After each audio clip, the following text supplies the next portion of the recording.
Ladies and gentlemen, this video we're going to work with 6 problems. I'm just going to type them first, and then once they're typed, we'll really talk about how to set up these problems and how to solve them.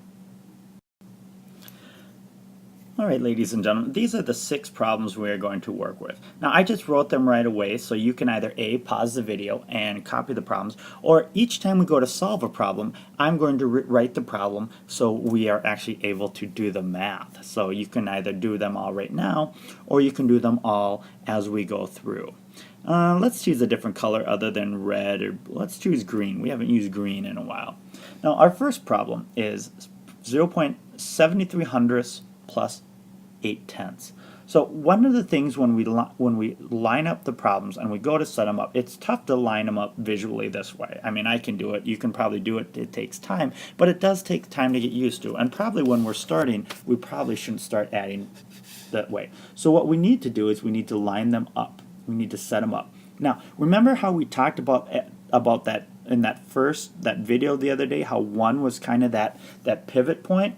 Well, we want to make sure that our ones column here that I've highlighted in green is lined up. So we're going to take 0 and 73 hundredths, and we're going to add that to 0.8.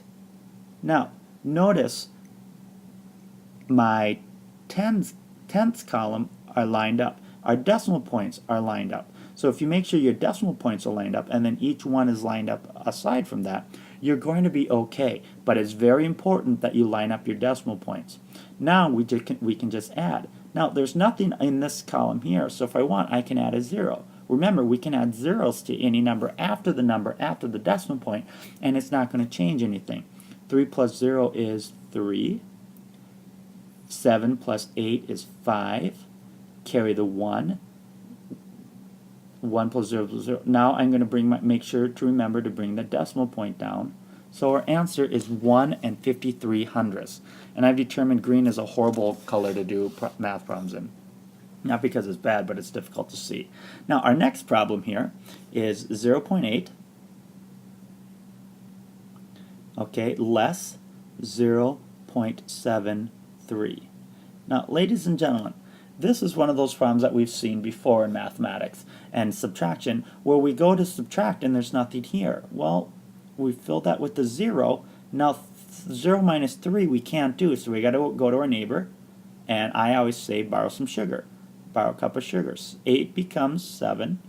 0 becomes 10. Now can we do 10 less 3? Yes, we can. 10 less 3 is 7. 7 less 7 is 0. 0 less 0, and then we just bring our decimal point straight down.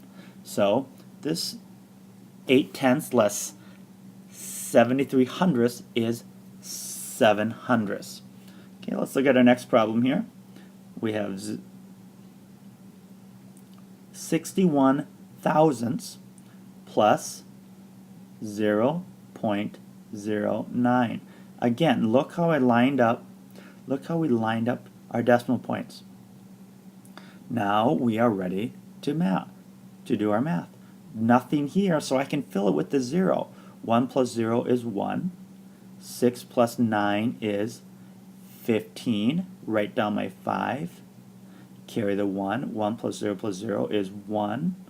Over here we got 0 and 0 is 0.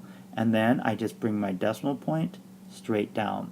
So this one, 61 thousandths plus 9 hundredths is going to be 151 thousandths. Now, one more problem I'll do with you, and then I will give you those 2 problems, and you'll work on those. I'll give you these 2 problems, and then you'll work on those, and then check and see how you did. Okay? So we've got 0, we've got 8 thousandths plus 6 thousandths. So 0.008 plus 0.006. Again, lined up my decimal points and made sure each one of my numbers is corresponding in a column, just like we do with addition. Now let's add, well, because this is addition actually. 8 plus 6 is going to give me 14. Carry the 1. 1 plus 0 is 1. 0 plus 0 is 0. 0 plus 0 is 0.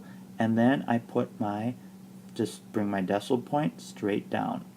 So 8 thousandths plus 6 thousandths is going to give me 14 thousandths.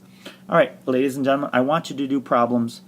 Well, I want you to do this problem here and this problem here, and then I want you to, well, pause the video, do those problems, and then start the video to see how you did.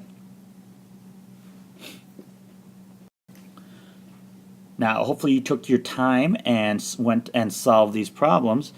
Now, I have taken the opportunity just while I was waiting, just to set these two problems up.